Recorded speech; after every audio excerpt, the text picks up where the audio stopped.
The broadcast is now starting. All attendees are in listen-only mode. Good morning, everybody, and welcome to this morning's seminar on effective deployment of predictive models. I'm going to be the speaker, and my colleague Rachel is in the background. So if you have any questions through this session, so these are the FAQs, then please just use the chat facility, any questions or issues, of course, and Rachel will do our best to get back to you. If we have too many questions for the session, for the timing of the session, then we'll definitely get back to you after that. We are recording the session, so you can listen to it again in your leisure or share it with colleagues. We'll be sending a copy of the slides, and we can rerun this or rerun a version of it which is perhaps more specific to the questions that you might have. Again, if you just get in touch with us, then we can look to arrange that. Just a little bit about who Smart Vision are, for those of you who haven't worked with us before. We are principally a sort of technology and services provider around advanced analytics or data science, if you prefer. We're a partner of the two large commercial companies in that world, that's IBM and SAS. So we provide technology and expertise on both of those. But increasingly, and this is really part of the conversation today, that also means that we work with open source technology and big data, and we'll talk a little bit about that.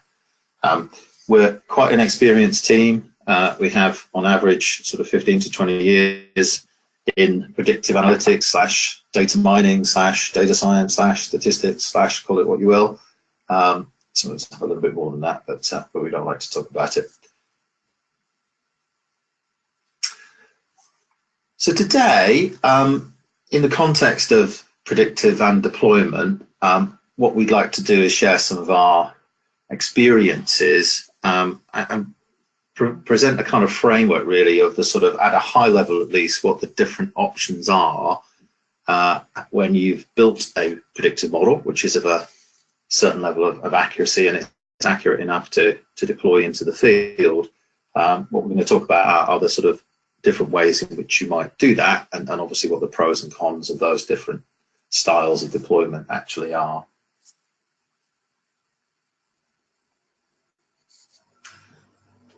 Let's just talk about tools. I mentioned a couple of them earlier, and I talked a little bit about open source. Gartner, who you probably know, are a research agency who specialize in the sort of IT sector, have a magic quadrant for what are now called the data science tools.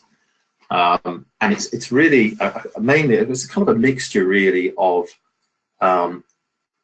predominantly commercial vendors. So we talked about SAS and IBM, obviously, are kind of up at the top right corner here, mixed in with vendors of technology that are a mixture of open source and licensed commercial. So the other two tools, platforms, companies, if you like, in the leaders quadrant, RapidMiner and Nime, both fall into that second category. So they have a mixture of open source free licenses and commercial licenses too.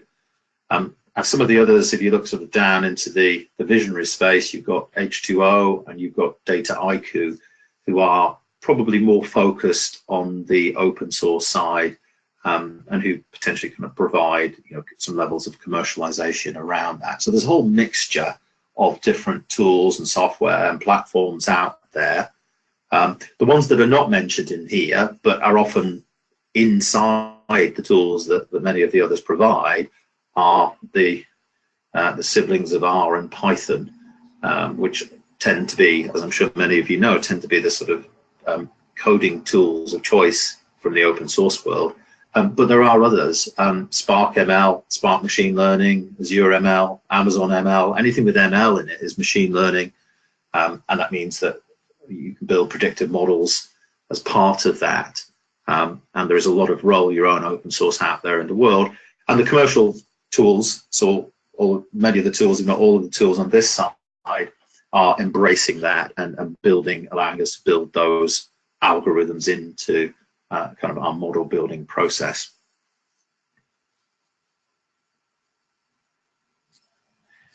So whenever we come to do this, we tend to talk about and use, and when we work with our clients, we use this process model called the CRISP data mining process. Cross-industry standard process for data mining is what it stands for. And it's something we find is a good way of structuring projects, of communicating what needs to happen at different stages. Today's purpose isn't really to talk about this model in great detail, but to focus on the last step. But one of the reasons we like it is for no other reason, it allows us to talk about step 3, which often is the stage that takes the longest time and has the most complexity in it, and that's the data preparation stage. But today we're going to talk about deployment, which is the final stage of CRISP, and of course is the proof of the whole exercise, really. The point of the whole exercise is the proof of the pudding. Can we take the models that we build, starting with business understanding through to model development and testing, can we put them into the field and make use of them in some way? Can we change our processes? Can we do things more efficiently in one way or another? So in terms of what that typically means, we're going to talk about it principally as a kind of operational step, and I will come back to that, because sometimes what you find through the predictive analytics, model building, data science processes is sometimes insight that can be used in a more strategic way. But let's say what we end up with, as we often do, is a set of scores and predictions with a particular target in mind. So that might be trying to predict customer behavior, it might be trying to predict children in a social work session, hard to say that, in a social work setting, who are at risk. It could be about looking for fraud, it could be about looking for failure in machinery or operations. Whatever the target of that prediction is, then typically we end up with a set of propensity scores for that thing to happen, or we end up with some value prediction of how many people will turn up at our website or our call center in the following day. And often that just gets deployed as a data set, so it can, probably in Excel or in a CSV file. So we sometimes come up with a list, and that list goes somewhere, and that's how it gets deployed. It might get sent to an agency or to a call center or to field engineers or to whoever, and they just work off of that list. So that's probably still, even in this kind of modern world of big data, the most typical way that models get deployed. What we're going to think about today is the other ways, and the more sophisticated ways, or the more impactful ways, perhaps, that models can get deployed. So on the other end of the spectrum, a model can be real time. So it can sit behind a website or in a call center, plugged in to some kind of operational system to make predictions as data comes streaming through. So the model needs to be technically connected in some way to that system, so that it can make its recommendations, it can send alerts and triggers. And often this is called, or part of what's called, prescriptive analytics, as well as predictive analytics. Equally then, it could be part of a simulator. So once we have a model, we can do simulations around it. So again, often that's done in Excel, but it's not exclusively done in Excel.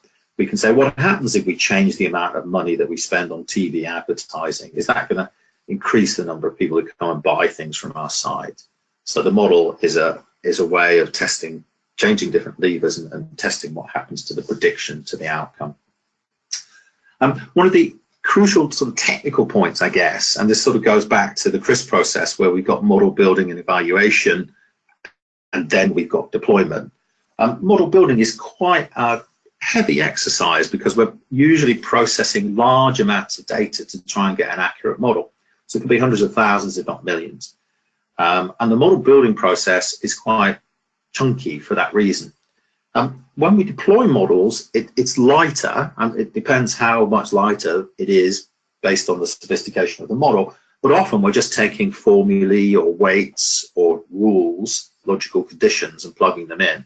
And in part, that's why we do have the ability to do things in real time, because typically the component, the model itself that's getting deployed, isn't that heavy. It can process data relatively quickly. Of course, there are nuances within that. Just in terms of the data that goes into that, when we're in the model building phase, what we're effectively doing is we're taking, usually, not always, but very often taking kind of historical views and moving the clock back, as it were, to say, if we look at everything we knew, in this case, this is a customer prediction example, if we look at everything we knew about customers up until a point in time, let's say it's September the 30th, and we're beyond October the 31st, so we can observe what happened between September the 30th and October the 31st. So we can build a model that uses all the information, perhaps for the last 3 years or 4 years, or whatever it is that we have on customers in this example, look at what they did and see how accurately we can predict what they did. In this case, it might be, did they churn? Did they stay with us as customers, or did some of them leave? And assuming that that works reasonably well, and we have methods of holdout sampling to test how accurate the models are in a very, very precise way, then we can take the model to October the 31st, let's say, and predict what happens in the next month, which might be till the end of November. Again, these time windows are just illustrative. You know, we might have a time window that's just a day or a week or a year or something like that. But that kind of visually represents a typical process. This is model building, where we kind of simulate, if you like, a historical view with a future window, which is actually still in history itself. And then we roll that forward. We deploy the resulting model if it's accurate enough to make future predictions.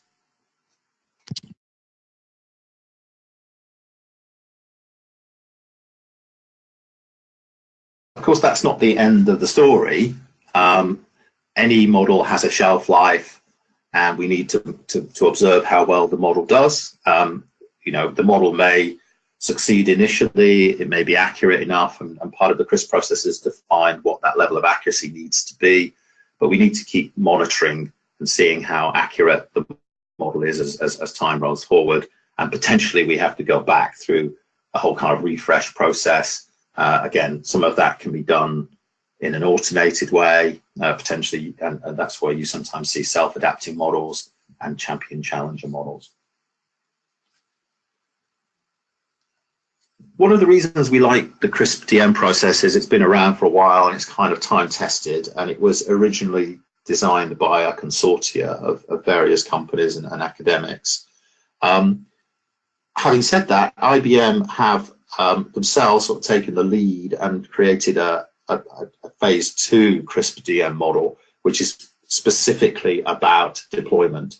So on the right hand side, you effectively have the same, slightly different schematic, but you have the same CRISP process that we talked about, slightly different wording, more up to date in an earlier slide.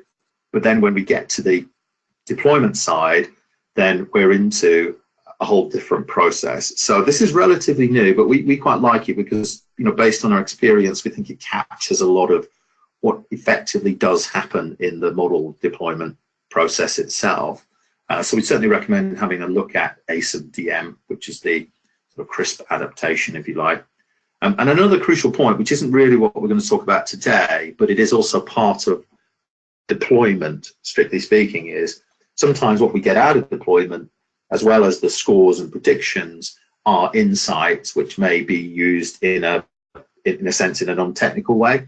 So they may change the way that business processes work organizationally. So it could be, for example, you know, we find we have a very low, an unusually low performance in a particular business area, a particular region or locality, and we can see that perhaps why that is, or at least we can see that there is an issue that needs further investigation. So that doesn't require necessarily any kind of technical deployment, but it is deploying the results of a predictive analytic process in some way. So how do we do deployment, which is really the crux of what we're going to talk about today.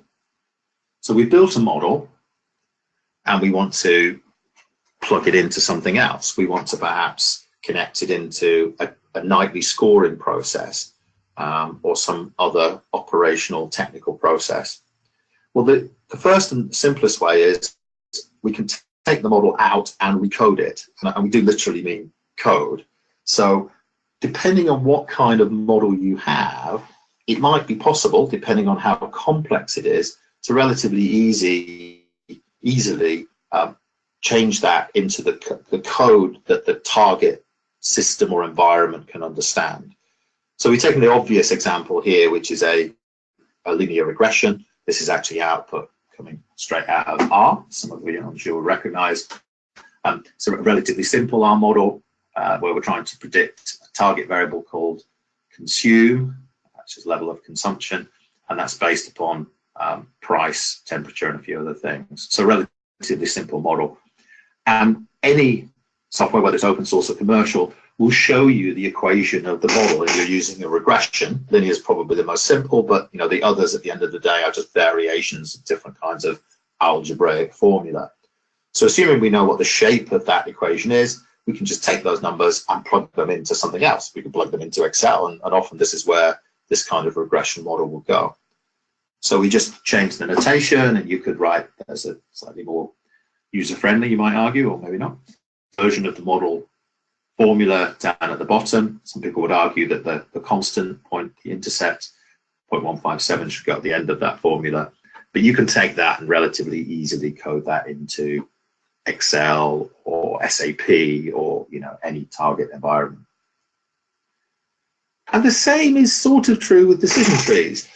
Excuse me. So they're another type of model. So regression models, algorithms are from a statistical school. Decision trees are something of kind of their own thing. They're partly statistical and partly information theory. So sometimes they use significance tests, sometimes they use entropy and information principles. But generally, what you get out is something that can be recoded into another language. So we're using a modeling tool here. This is actually taken out of SPSS as it happens, IBM SPSS. And we can see that there's a particular segment, you might say, a particular profile of telecommunications customers who have a specific handset and who are on a specific tariff or one of two different tariffs. And we can see that they have a very high propensity to churn. And that node, as it's known in the decision tree, can be captured as a piece of conditional logic, and we can program that into another system. So far so good. We don't need any other technology necessarily to do this, but it starts to get harder to do as the models get more sophisticated. And of course, we may not just want to deploy one model once a year, we may want to deploy many models and do them more frequently. We may be scaling up our model deployment process. So it obviously introduces some kind of latency because we have to recode it. Often we have to engage with others with different skills. It can introduce errors because we're doing it manually. And of course, these decision trees and even often the regressions can get very much more complex quite quickly. We do sometimes get into the world ensemble models, which some of you may have heard of, which is not just one algorithm, but multiple algorithms working together. Or it can be multiple trees. If you think of algorithms like random forests and others. And then on the what you might call the kind of core machine learning type of algorithms, things like neural networks, as they typically are, they can be very hard to recode anyway because they are quite complex in terms of the numbers of each of these lines represents a different weight or coefficient. So sometimes if recoding is the only choice that we have, then that might push us towards, and it often does actually, towards building models that are not as sophisticated or as accurate from a predictive sense as they could be, just so that we have a relatively simple parsimonious model that we can then take and recode into something else.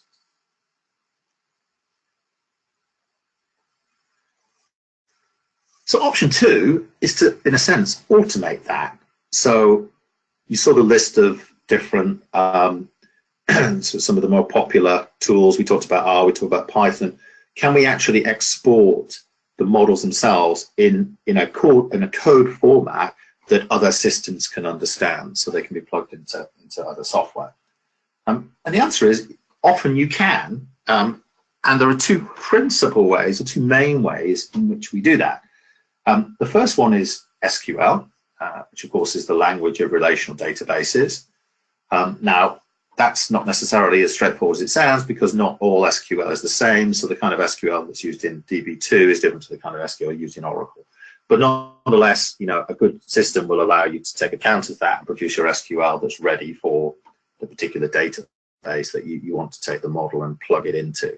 So a decision tree like this one above, is arguably it's not too complex, could be recoded with all the caveats that we talked about in the last section. But here we have the option to export it to SQL, and we can then put it into a database. So that's the primary way in which it actually gets done, if I'm honest with you. What ought to be the primary way, perhaps, is a standard way of exporting and importing models called PMML, which has been around for a little while, and you can find more information on the PMML standard at this URL here, the DMG group. It stands for Predictive Model Markup Language, and it's actually a type of XML. If any of you have ever used XML, here's an example down below. So it's an agreed standard, it's an agreed way in which those software tools that build models can export the models for other tools, which can then read the PMML, consume the PMML, and run those models, in other words, deploy those models. The good news about PMML, excuse me, is that there is a really good platform from a company called Zementis. I'm slightly hesitant because I thought I'd added something to this slide. I may have. I'll come back to. I'll make sure that we've got that in the update. Zementis were recently acquired by Software AG. Actually, it was about December 2016. So we'll update the link to make sure that you're pointed at the right Zementis site. But Zementis have a tool called Adapper, and Adapper consumes PMML. So if you're using SAS, let's say, and you build a model, you should be able to export that model as PMML, upload that model into Zementis, and then you can feed your data through Adapper, through the Zementis platform, and deploy it that way and score it that way. Now, of course, that's not going to work for everybody because we might be into the issue of data privacy. So Zementis do have options to do that on your own public clouds or on your own premise servers and so on and so forth. The less good news about PMML is, as often happens with a standard, different vendors, different platforms and tools are at different levels of version, if you like, I've actually implemented different versions. And you'll see this table, and it probably has been updated actually since I screen grabbed this. If you go to the data mining site, the PMML site that I mentioned earlier, dmg.org, you'll see the latest version of this. So you can see that who produces PMML models. So once you produce a model, who can publish them out, and then on the other side, who are the consumers of PMML and which model types are supported. So again, if you're going in this direction, the question you're asking yourself is, does the target environment support PMML? If it does, what version do I need to produce? And what kinds of algorithm do I need to restrict myself to in order to build models that can be deployed in this way? That's only part of the table, of course. Sorry, this is I beg your pardon, this is the slide on which I've kind of updated the details of Zementis. But what they call Adapper is accessible in two ways. Well, it's actually accessible on a cloud, whichever way you do it. So you can actually upload data to the Zementis Adapper cloud. And as I say, there is an option, or there was an option at least, to premise that. So a lot of this will now change in the Software AG era, so we just need to make sure that, if you're thinking of this, then you refer to the latest information coming from Software AG Zementis.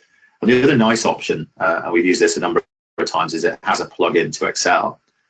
So although Excel has some data limitations, you can potentially take a model out of SPSS as PMML, plug it into the Zementis cloud, and you can call it with data sitting in Excel on your desktop, on your client machine.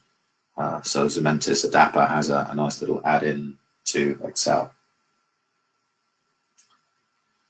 So that all sounds pretty good. Isn't that all we need? If we can recode that's a tick in the box. Some of the issues that we talked about with scalability and accuracy and time and so on. But surely we can export models as SQL and or PMML, that does the job.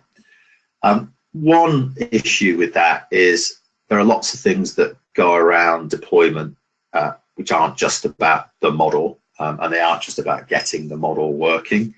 For example, that model process isn't just about the results of the algorithm applied to the data. It's all the stuff you need to do to the data often to get it to the point where it's in the right shape for the algorithm to do its stuff. Now, again, you can potentially recode much of that as, say, SQL if you have the SQL option. But what do we want to automate that, and what do we want to do some of the things? Well, there are some more specific ways of doing this. So IBM SPSS, for example, has a tool called Solution Publisher that allows us to export the whole job as a programming language. But more often than not, we want to, what we might want to do is automate in and around that process to a greater or lesser extent. So there are two ways that we look to do that. The obvious one, I guess, is why don't we just use the same tool to deploy the models as we use to build the models? So here's a visual example taken out of IBM SPSS, but this applies equally to R jobs, Python jobs, SAS jobs, WPS, which is a SAS emulator some of you might be familiar with. We can take a modeling job, which is often has more steps to it, and simplify it down. And by the way, this is, for those of you who've done this before, you realize both of these examples are gross oversimplifications of what these jobs end up looking like typically. But usually we can simplify that down to a slimmed down kind of deployment version of the same job. So in this schematic, the modeling algorithm is a chain algorithm. It produces a model, which is represented by the yellow nugget, as we call it. We can literally take that nugget and plug it into a different job and potentially flow data through, in this case, SPSS or whatever the tool is, from the deployment side.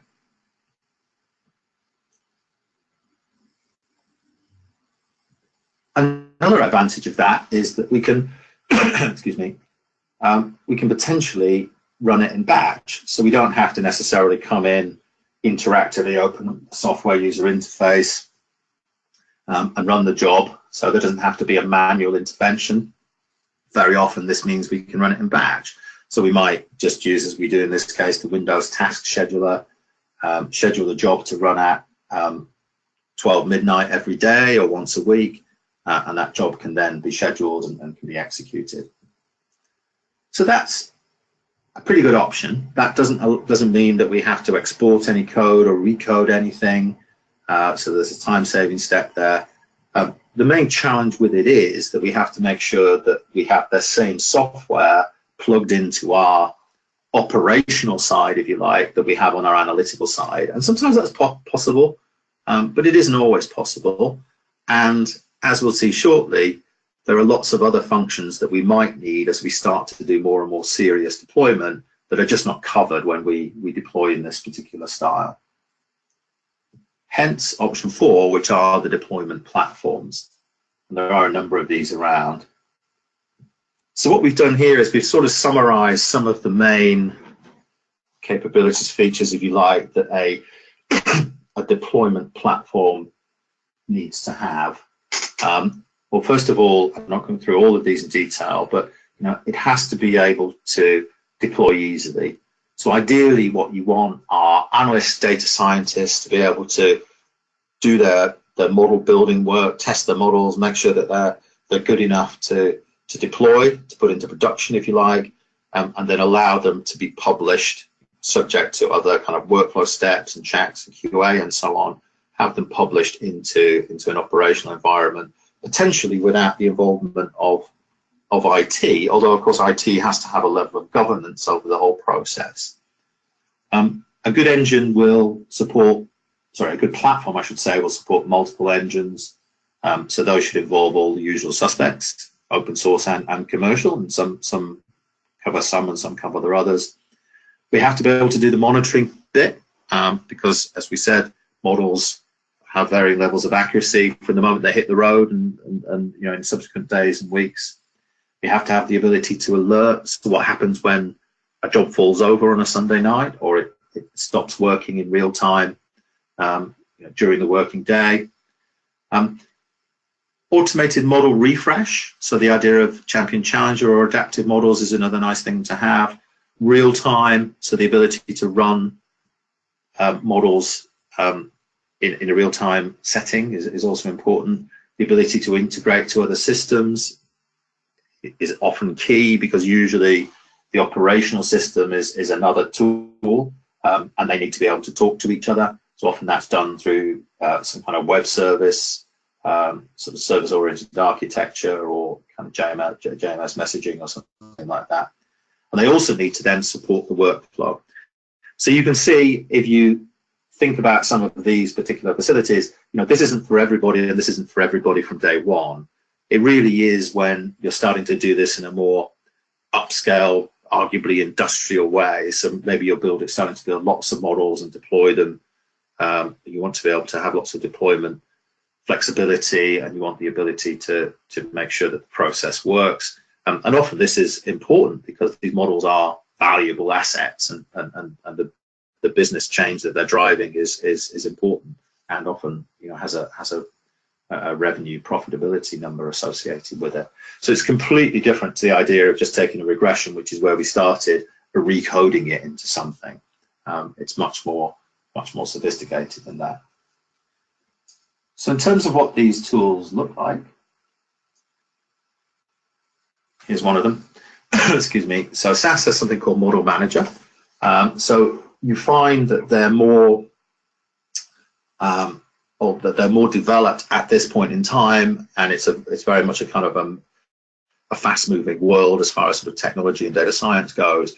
But the big vendors, the two biggies, I guess, have had some of these platforms for a while now. So SAS has something called Model Manager. The screenshot is taken from something called Collaboration and Deployment Services, which is an SPSS, IBM SPSS tool. So you can kind of see what's going on here. Again, it's kind of a visual flow. So there's some kind of messaging coming in to say an ETL process has finished at a particular point in time.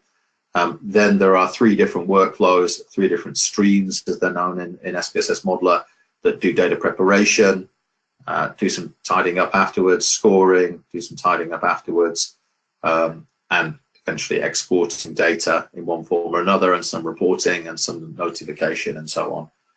And this job can be scheduled to run at given points in the day, month, year, scheduled in any way you like.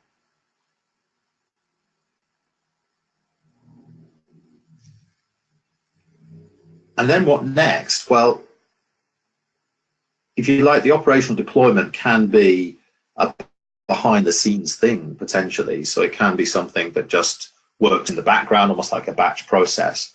But also, models need to be able to support almost like the next stage of analysis, if you like. And we're not going to talk in any great detail about each of these, but just to be mindful of where they sit. So once we've built a model, or often a number of models, then we might want to add in some kind of business process to guide the models to make decisions. So the models might give us a score to say how likely it is that somebody is interested in a particular offer, a particular cross-sell, but we may need to weave in and around that. What are the actions that get taken on the website by the call center operative? And does that apply to everybody? Do we just want to target certain segments, and so on? So that's usually what's referred to as decision management, the ability to blend together an interface where business users can embed their expertise and decisioning on top of the models themselves. And here's a screenshot from SAS Decision Manager, which does just that. It allows us to create our own business logic, if you like, around models and model scores. And kind of linked to that, but it can exist in its own right, is the ability to do those kinds of simulations that we talked about earlier. Excuse me. So that could be, what if analysis, trying to understand, what would be the impact perhaps of changing spend on different channels in the commercial sense. What would be the impact on a network of telecom field service engineers if we had twice as many? What impact would that have on service levels, means time to fix, or other target outcomes like that? And very much linked to simulation, and this is very much an area again which is really developing quickly because of the proliferation of models and data science and technology is the idea of optimization. So given all of that, what is, if you like, the best settings for all of these things? So how could we optimize the number of people who visit our stores based upon the different levels at which we spend advertising on different channels, above the line, below the line, at different times of day or week? So that kind of automated simulation, if you like, is a rather simplified way of talking about optimization.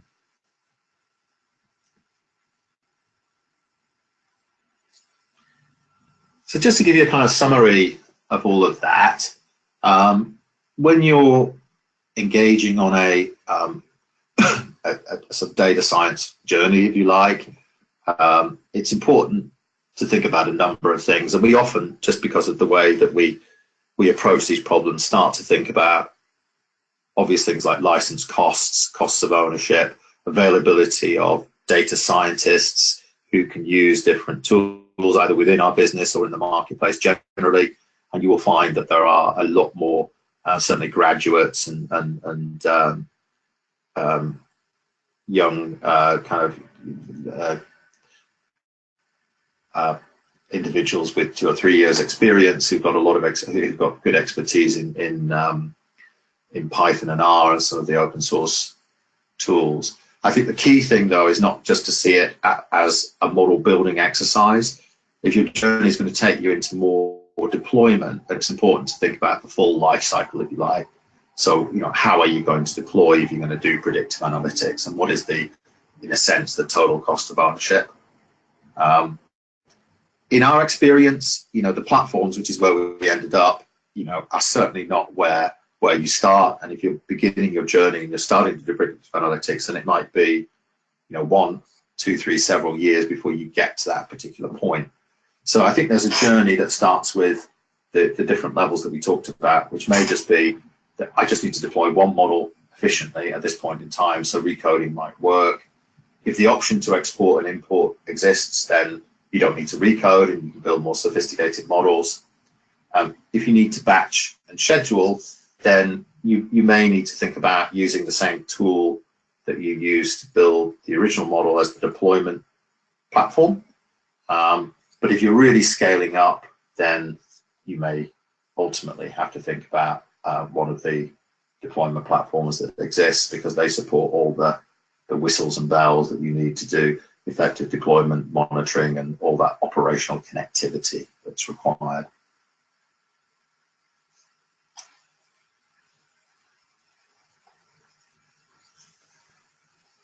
So I'm going to take a pause. I do feel free to send any questions either through the chat, further questions through the chat at this stage, or certainly drop us any emails with any follow-up questions that you have about any of that. Of course, we will send the slides with you, sort of to you, I should say.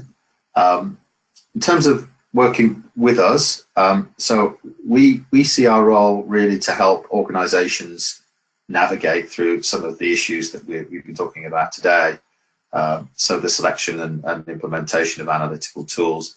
So we do kind of outsourced data science services, you might say, but that's not our kind of principal modus vivendi. We're really here to try and help those within organizations who we think are best placed, because of that sort of deeper subject matter expertise and business understanding, apply these kinds of technologies to get the most benefit.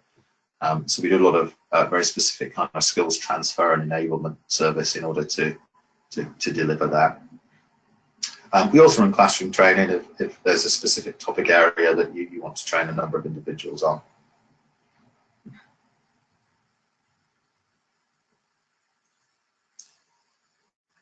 So at that moment, what remains is for me to say thank you very much for your time on this Wednesday morning, and please do feel free to get in touch with us at any time with any of your follow-ups. Thank you very much. Thanks.